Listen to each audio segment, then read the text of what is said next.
Hello, my name is Billy Hamilton, and I'm myself and my wife have owned the Buccleuch Arms now for 6.5 years. The Buccleuch Arms was built by the 5th Duke of Buccleuch in 1836 as a hunting lodge. We have all sorts of people coming here for country sports, and from the summertime onwards, that probably starts with grouse, walked up grouse, maybe from the 12th of August onwards, going into a few folk coming here to shoot partridge. The shooting season lengthens well into January, which is nice. The fishing season, which is the longest season in the country, runs from the 1st of Feb to the 30th of November. It means that we get fishermen all throughout the year.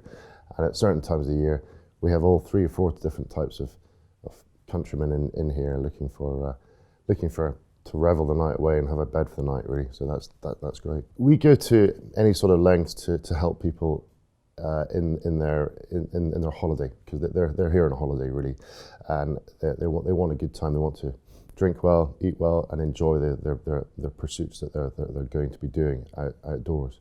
And that sometimes means we're going to serve them breakfast really early in the day, or it sometimes means that they're perhaps going out stalking and we're going to serve them breakfast at 11 o'clock, 12 o'clock, and then they go to bed for a few hours and get up and do the same again. We're working on a new packed lunch idea, actually, a new sort of picnic, a sort of posh picnic, really. We're going to start that next year, certainly. So it's being able to adapt is really important. We have certain rooms that we allow dogs into, in guest bedrooms, that is. In terms of the public areas, we allow dogs into the bar, but not the bistro.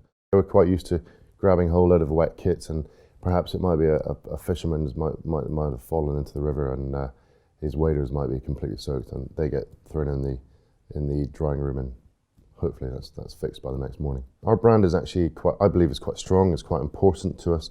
We rebranded a couple of years ago, and we now have a central logo, which is a horn and a hunting crop, which is very much part of the old style of the property.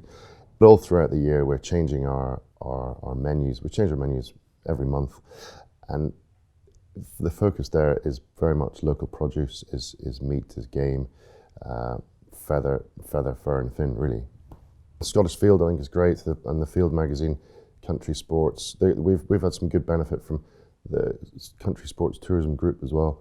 Working with them seems to bring in some good leads, some good contacts, actually, which is great. We don't like to brainwash people or blind people too much with emails and newsletters, but so when we do use them, it does work. And I think realistically, it's about 3 times a year we do this, and because of that, it works. We use social media, I think, quite carefully, in particular for the shooting side of things. When we have guys and ladies, guests coming here doing walked up grouse, for example, what they want to eat that night is the grouse that they shot that day, and there's nothing better than watching their reaction when you bring that to the table and you've cooked that for them, and you add a few bits and pieces. It just blows them away, really. And that goes on these social media. It also might go on our website as well, and I think that's very important to reinforce the point to the guests, because they feel part of it. And I think to potential guests out there as well, they also feel part of it, if that's what they're looking for from the Buccleuch experience.